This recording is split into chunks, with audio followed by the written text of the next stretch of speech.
The security guard's hand hovered over Matt Leidy's employee badge, ready to deactivate it forever. 23 minutes late. That was all it took to shatter a man's world. But what the stern-faced manager didn't know, what nobody in that gleaming corporate tower knew, was that the trembling pregnant woman Matt had stopped to help in the rain-soaked parking garage owned every steel beam, every polished floor, every last chair in the building. And she was watching everything unfold on the security cameras, her hand pressed against her swollen belly, making a decision that would expose the rot festering at the heart of her empire. Before we continue, hit subscribe and let me know in the comments where you're watching from. The rain hammered against the pavement that Tuesday morning with the fury of 1,000 tiny fists. Matt Leidy's alarm had screamed at 5:30, as it did every morning, dragging him from the thin sleep that was all a single father could afford. His daughter Susan's lunch sat half-prepared on the kitchen counter, a wilted sandwich and an apple with a brown spot he'd tried to cut away in the dim light. The coffee maker had died the week before, another small death in a series of small deaths, and he'd learned to function on 4 hours of sleep and determination alone.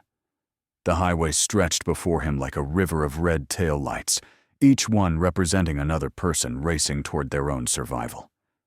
Matt's knuckles whitened on the steering wheel as he calculated the minutes. If traffic cleared in 15 minutes, if the elevator came immediately, if he could slip past Johnson's office unseen, he might make it. He had to make it. The warning letter from last month still burned in his desk drawer, its corporate language wrapped around a simple threat. One more infraction, one more slip, and the safety net beneath his daughter's life would vanish. The parking garage at Morgan Industries rose 7 levels into the gray sky, a concrete cathedral to commerce and ambition. Matt's 15-year-old sedan wheezed into level 3 with 6 minutes to spare. 6 minutes. Enough time to punch in, to blend into the fluorescent-lit maze of cubicles where he'd spent the last 8 years becoming invisible. He was already rehearsing his morning greeting. Not too friendly, not too distant, just another cog grateful for its place in the machine. Then he heard it. A sound that didn't belong in the mechanical symphony of engines and slamming doors. A gasp, sharp and frightened, echoing off the concrete walls. Matt's hand froze on his briefcase. 5 minutes. He could pretend he hadn't heard. He could walk away, preserve the fragile thread that kept his daughter fed and housed and safe. But his feet betrayed him, carrying him toward the sound before his brain could overrule them. She stood beside a silver Mercedes, one hand gripping the car door, the other cradled beneath her belly. Her coat, expensive, Matt noted absently, was soaked through, and her face had gone the color of old paper. Water pooled beneath her feet, but it wasn't just rain. The woman's eyes found his, and in them Matt saw a terror so pure it stopped his breath. "Please," she whispered, and the word carried the weight of every prayer ever spoken in desperation. Matt's phone buzzed in his pocket. 3 minutes. The elevator would be crowded now. The morning rush reaching its peak. Johnson would be settling into his office, ready to mark attendance with the precision of an executioner checking his blade. Everything Matt had built, the careful routine, the perfect attendance record he'd maintained since the warning, the invisible shield he'd constructed around his daughter's future, all of it trembled on the edge of collapse. But the woman's knees were buckling, and Matt's hands were already reaching out to catch her.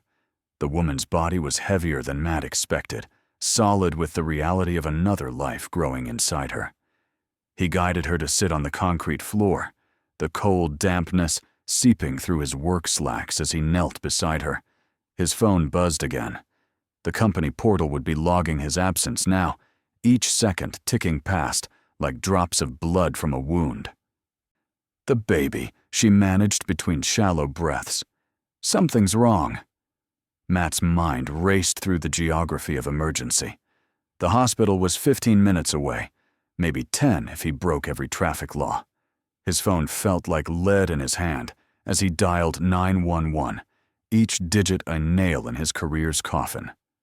The dispatcher's voice crackled through, calm and methodical, asking questions Matt barely heard over the thunder of his own heartbeat.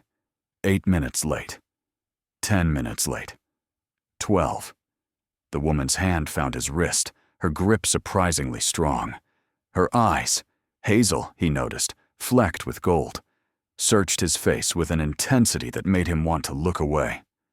She was memorizing him, he realized, cataloging every feature as if his face contained some answer she desperately needed. "Your daughter," she said suddenly, her voice cutting through his spiral of panic. "The photo. On your phone."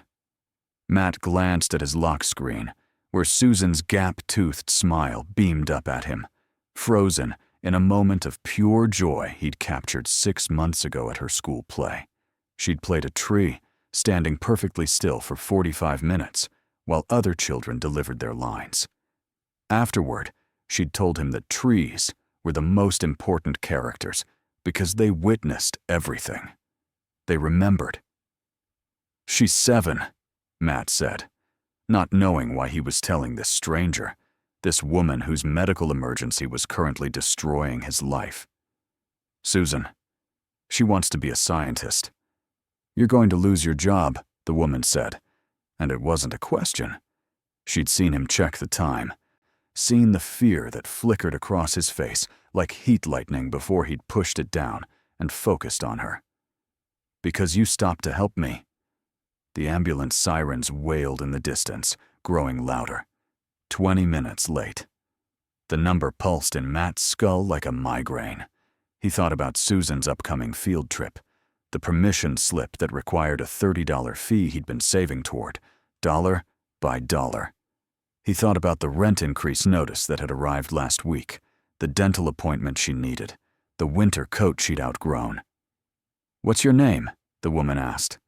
"Matt Leidy. I work." He stopped, corrected himself with a bitter laugh. "I worked in data analysis, 4th floor." She studied him for a long moment, her breathing gradually steadying as the pain subsided. The paramedics were pulling into the garage now, their vehicle's lights painting the concrete walls red and white. Matt stood, preparing to step aside, to become invisible again, to return to a building where his desk was probably already being cleared, his ID badge deactivated, his entire existence reduced to a line item in a termination report. "Lindsay," the woman said as the paramedics approached. "Lindsay Morgan." The name meant nothing to Matt. It should have, but he was already thinking about the long walk to the 4th floor, the conversation with Johnson, the cardboard box he'd need to pack his few personal items. He was thinking about the words he'd use to tell Susan why Daddy was home early, why he'd be home tomorrow, and the next day, and the day after that, why they might need to move to a smaller apartment, why sometimes doing the right thing came with a price neither of them could afford. However, Matt did not know that the woman whose life he'd just saved had been testing the humanity of her own company, and what she'd discovered in those security camera recordings would burn through Morgan Industries like wildfire. The 4th floor of Morgan Industries smelled like burnt coffee and quiet desperation. Matt's shoes squelched against the industrial carpet as he made his way through the maze of cubicles, each one a small monument to dreams deferred and compromises accepted. His coworkers didn't look up. They'd learned long ago that curiosity was dangerous, that involvement in another person's downfall was like stepping too close to a cliff's edge. Johnson's office sat at the far corner, its glass walls allowing him to survey his domain like a general watching troops march toward their doom. He saw Matt approaching. Matt watched him see. The older man's face remained perfectly neutral, a mask refined through years of delivering bad news with the emotional investment of someone reading a grocery list. "Leidy." Johnson didn't invite him to sit. "You're 37 minutes late. There was a medical emergency in the parking garage. A pregnant woman. Were you the pregnant woman?" Matt felt something crack inside his chest, a small structural failure in the foundation of his belief that the world operated on logic and fairness. No, but she needed. Then the emergency wasn't yours. Johnson pulled a file from his desk drawer, with the practiced ease of a magician producing a predicted card. You signed the attendance policy in March, after your verbal warning in February, after your written warning in January. Do you remember what you signed? Matt remembered. The document had been 3 pages of legal language that boiled down to one simple truth. The company owned his time, and his time belonged to them from 8 to 5, Monday through Friday. No exceptions, no excuses, no humanity allowed to interfere with the smooth operation of profit extraction. I remember. Then you understand that this conversation is a formality. Johnson's pen moved across a termination form with the sound of something tearing. Security will escort you out. You have 15 minutes to collect your personal items. Your final paycheck will be mailed within 2 weeks. Matt thought about arguing. He'd watched enough movies to know the speech he was supposed to give, about doing the right thing, about how companies should value employees who showed compassion, about how the woman could have died if he'd walked past. But Johnson's eyes told him the truth. The man didn't care, would never care. The system that had elevated Johnson to his position selected specifically for men who could watch someone drown while checking their watch to ensure their lunch break wasn't disrupted. Can I at least 15 minutes? The clock started when you walked in. The security guard appeared at Matt's elbow like a shadow gaining substance. Young, probably Susan's age plus 10 years, with eyes that still held traces of discomfort with his role. Matt wondered how long before the job filed that discomfort away, smoothed it into the same neutrality that characterized Johnson's face. His desk had already been marked, a small red sticker on the monitor, visible to everyone who passed, announcing his failure to the whole floor. Matt pulled the cardboard box from beneath his desk. He'd seen enough terminations to know to keep one handy, and began the humiliating ritual of sorting his life into things he'd earned and things that belonged to the company. The stapler, company property. The pen Susan had given him for his birthday. His. The coffee mug with the faded World's Best Dad print. His. The photograph of Susan dressed as a tree. His, and suddenly the most valuable thing in the box. Time's up, the guard said, not unkindly. The elevator ride down felt like descending into a tomb. The guard stood beside Matt in silence, probably running through the protocol in his head, the steps required to transform a person into a former person. The lobby doors opened onto a world that had continued spinning despite Matt's small catastrophe. People rushed past on their lunch breaks, unaware that someone's universe had just collapsed into a cardboard box measuring 14 inches by 10. Matt's phone buzzed. A text from Susan's school.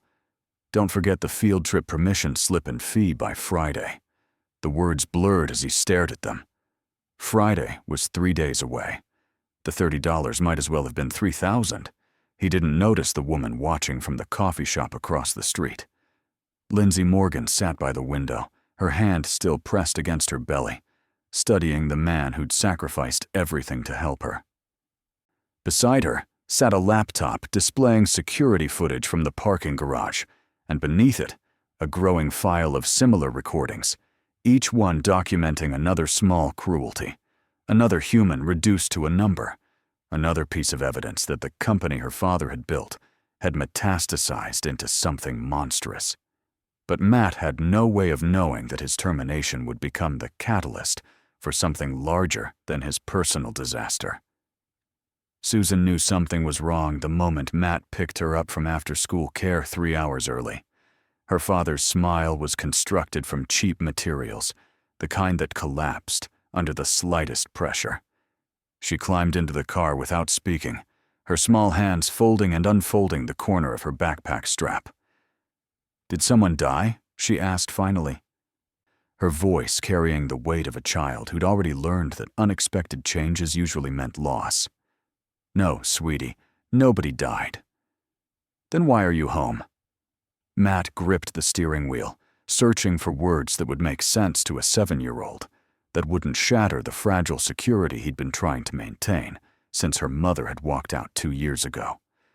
His ex-wife had sent a birthday card last month, 3 weeks late, with $20 inside and no return address. Susan had stared at the card for a long time before carefully filing it in the shoebox where she kept all evidence that she'd once had 2 parents. Daddy lost his job today. Susan absorbed this information with the seriousness of a general receiving battlefield casualties. "Because you were late?" "Yes. But you're never late." "I was today." There was a woman who needed help. Susan nodded slowly, processing. "An emergency?" "An emergency." "Yes." "So you did the right thing and got fired for it?" The clarity of children could be devastating. Matt felt the careful walls he'd constructed around his emotions beginning to crumble. Sometimes, the right thing costs money we don't have. They drove in silence for a while, the radio playing softly, some pop song about living your best life that felt like mockery. Susan's school disappeared in the rearview mirror, its playground empty now, waiting for tomorrow's chaos. "The field trip," Susan said quietly. "I know. I don't have to go." "Susan!" "It's just the science museum. I've been there before." She was lying. They'd never been able to afford the entrance fee, never mind the field trip cost. Susan had checked out books about the museum from the library instead, memorizing the exhibits from photographs, pretending she'd seen them in person when other kids talked about their visits. Matt pulled into their apartment complex, a squat building that had been promising renovations for 3 years. The parking lot's potholes had become so familiar he could navigate them in the dark. Their unit was on the 2nd floor, facing the dumpsters, with a view of the highway if you stood on the toilet and looked out the bathroom window at exactly the right angle. "We'll figure it out," Matt said, knowing Susan was old enough to recognize the lie. Inside, the apartment held the echoes of their reduced circumstances. Furniture from better days occupied by Matt's parents before they'd passed, now scarred and sagging but still functional. Susan's school projects covered one wall, a gallery of paper and glue and boundless hope. The refrigerator held 3 days of food if they stretched it, longer if Matt ate less. Matt's laptop sat on the kitchen table, its battery half dead, waiting to be pressed into service for the job search that would consume his next weeks or months. He knew the statistics. The average time to find employment in his field was 4 to 6 months. His savings account could cover rent and food for maybe 6 weeks if they were careful. After that, the arithmetic became terrifying. Susan retreated to her room without being asked, understanding instinctively that her father needed space to absorb what had happened. Through the thin walls, Matt could hear her moving around, probably organizing her stuffed animals by size or color, or some taxonomy only she understood. She imposed order on chaos wherever she could, a coping mechanism she'd developed after her mother left. Matt's phone sat on the table like an accusation. He should be calling his contacts, reaching out to his network, updating his resume. Instead, he found himself thinking about the woman in the parking garage, wondering if she was okay, if the baby was okay, if his sacrifice had even mattered. 37 minutes. That was all it took to erase 8 years of loyalty, 8 years of arriving early and staying late, 8 years of absorbing criticism and accepting minimal raises while the executives bought second homes and third cars. The anger that rose in his chest was unfamiliar and frightening in its intensity. Matt had spent so long being careful, being grateful, accepting the terms of his employment without question. Now, sitting in his quiet apartment while his daughter pretended everything was fine, he felt something shift. The good employee, the grateful immigrant's son, the man who'd always believed that hard work and compliance would protect him, That man was dying, and Matt wasn't sure who would emerge from the wreckage. But the phone call that would come tomorrow morning would shatter every assumption he'd ever made about justice, power, and the invisible woman who'd been recording everything. The law firm's number appeared on Matt's phone at 8:15 the next morning, unknown and vaguely threatening. He almost didn't answer, assuming it was a collections agency or spam. Another small indignity in his expanding catalog of indignities. But Susan was at school, and the apartment was too quiet, and curiosity overcame caution. "Mr. Leidy, this is Peony Bailey from Howell & Associates. I'm calling on behalf of Lindsay Morgan regarding yesterday's incident." Matt's stomach dropped. A lawsuit. The woman was suing him. Perhaps he'd moved her wrong, caused some injury, and now his disaster was about to become catastrophic. He'd heard stories about Good Samaritans sued into bankruptcy for trying to help. "Ms. Morgan would like to meet with you this afternoon, if you're available. 2 o'clock at our offices downtown." "I don't have a lawyer." "You won't need one. This isn't that kind of meeting." The law offices occupied the top 3 floors of a building that made Morgan Industries look modest. Matt stood in the lobby, his only suit slightly too large now after months of eating less to ensure Susan ate more, feeling like an imposter among the marble columns and abstract art. Peony emerged from the elevator precisely at 2, her handshake firm, her expression giving nothing away. She led him to a conference room with floor-to-ceiling windows overlooking the city. And there, at the head of a table that could seat 20, sat Lindsay Morgan. She looked different without the pain and fear. Her pregnancy was more evident now, the curve of her belly visible beneath an expertly tailored dress. But her eyes held the same intensity Matt remembered, that sense of cataloging and measuring. "Mr. Leidy, thank you for coming. You wanted to see me.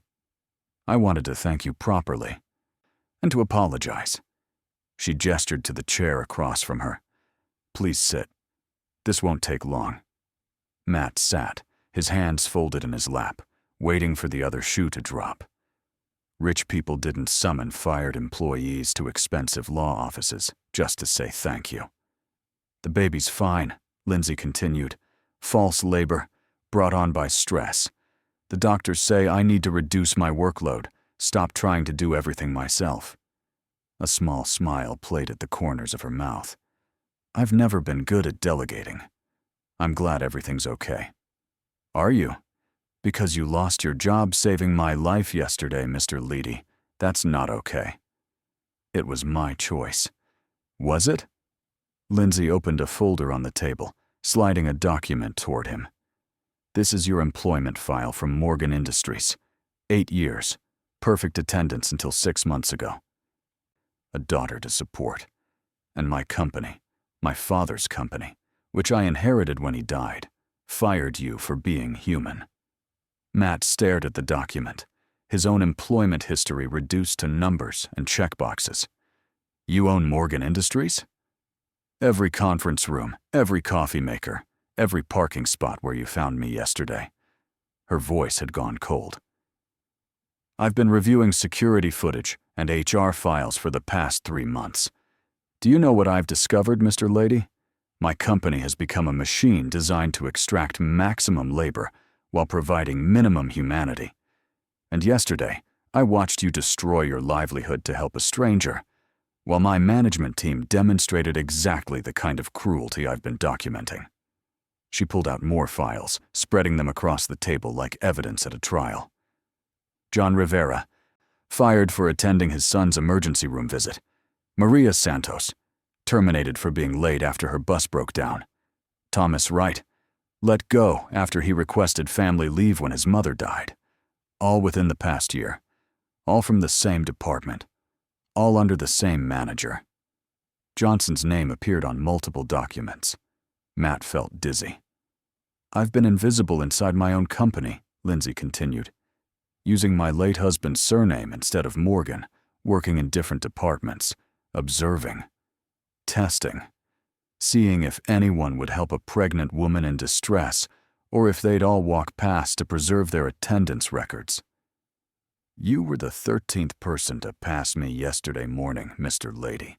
The first 12 made it to their desks on time." The implication settled over Matt like ash. She'd tested them. Let herself be used as bait to catch the rot in her own organization. "I don't understand what you want from me. I want to offer you a job. Director of Human Resources, a department I'm building from scratch after firing everyone in the current structure. Starting salary is $140,000, full benefits, and your first assignment is to help me rebuild this company into something my father would have recognized. Something that treats people like humans instead of production units." The number echoed in Matt's skull. 140,000. He'd been making 43,000 at Morgan, thinking himself lucky to have any job at all. "Why me?" "Because you made the choice I needed someone to make. Because you valued a stranger's life over your own security. Because my company needs to remember what that looks like." Lindsay stood, extending her hand. "I don't expect an answer today. Think about it. Talk to your daughter. But know that this offer expires in 72 hours. After that, I move to my second choice, and you go back to job hunting in a market that will ask why you were fired and won't care about the answer." Matt told Susan that evening, sitting at their small kitchen table with grilled cheese sandwiches between them. He laid out the offer plainly, without embellishment, letting her absorb each detail with her characteristic seriousness. "That's a lot of money," she said finally. "It is." "Would we move?" "We could. To a better apartment. Bigger." Susan considered this, chewing slowly. "Would you have to fire people? Like they fired you?" The question cut to the heart of it. Matt had spent the afternoon thinking about nothing else. Taking the job meant becoming part of the machine that had crushed him, but refusing it meant maintaining his moral purity, while his daughter went without. Sometimes, if they deserved it. But I'd also make sure good people didn't get fired for being human. Like you were. Like I was. Susan finished her sandwich, then carefully wiped her mouth with her napkin, buying time to think. "Dad, can we still afford the field trip?" Matt felt his throat tighten. With the signing bonus Lindsay had mentioned, they could afford 100 field trips. "Yes, sweetie, we can afford it." "Then you should take the job, because the money's important, but also because someone needs to make sure other kids' dads don't get fired for helping people." The wisdom of 7-year-olds could shatter mountains. Matt called Peony the next morning and accepted the position. He started the following Monday, arriving deliberately 10 minutes late to make a point. Nobody but him understood. His office occupied the same floor where Johnson had worked, though Johnson himself had been terminated 48 hours after Matt's firing. The official reason was restructuring. The real reason sat in Lindsay Morgan's private files, documenting years of cruelty masquerading as efficiency. 6 months later, Morgan Industries had transformed. The attendance policy was rewritten to account for human unpredictability. The parking garage now had attendants on every level during arrival hours. Emergency protocols were established, and Matt Leidy, the man fired for being 37 minutes late, had become the architect of a system that measured success not just in profits, but in the dignity afforded to those who generated them. Susan's field trip photograph hung on his office wall, her face pressed against the glass of the dinosaur exhibit she'd dreamed about for years. Beside it was another photo, taken at the company's reformed annual celebration. Susan and Lindsay's newborn daughter, both smiling, both unaware of the bargain that had brought their families together. The company thrived under new principles. Productivity increased when people stopped living in fear. Innovation flourished when employees believed their humanity wouldn't be punished. And Matt discovered that rebuilding trust was harder than destroying it, but infinitely more valuable. He still thought about that rainy morning sometimes, about the calculations he'd made in the seconds before stopping to help, about how close he'd come to walking past, preserving his job, maintaining the status quo. About how one choice, one moment of seeing another person suffering as more important than his own security, had cascaded into transformation. Lindsay Morgan still visited his office occasionally, her daughter sleeping in a carrier strapped to her chest. They'd become unlikely friends, bound by the mutual recognition of having glimpsed the worst of corporate machinery and chosen to dismantle it piece by piece. "Do you ever regret it?" she asked once, watching him review termination appeals from other departments. "Which part? Getting fired or taking your job? Stopping to help me when it costs you everything." Matt thought about Susan's gap-toothed smile, about the bigger apartment with windows that actually let in light, about the security that came from knowing one medical emergencies or traffic jam wouldn't destroy their lives. But he also thought about the man he'd been before that morning, the one who'd accepted cruelty as the price of survival, who'd been slowly disappearing into compliance. "No," he said finally, "I don't regret it. Because the man who would have walked past you isn't someone my daughter should learn to become." The story spread through Morgan Industries like legend, changing with each telling, growing larger than the simple truth of a fired employee becoming director of HR. New hires heard about Matt Leidy, the man who'd been tested and passed when others failed.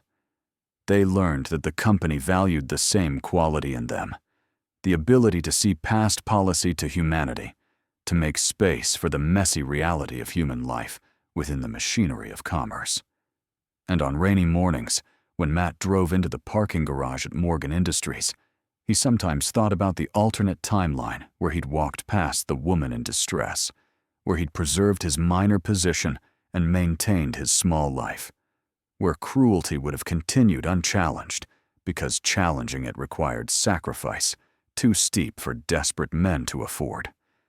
He thought about the 12 people who'd passed Lindsay Morgan that morning, who'd made it to their desks on time, who'd kept their jobs and their clean attendance records.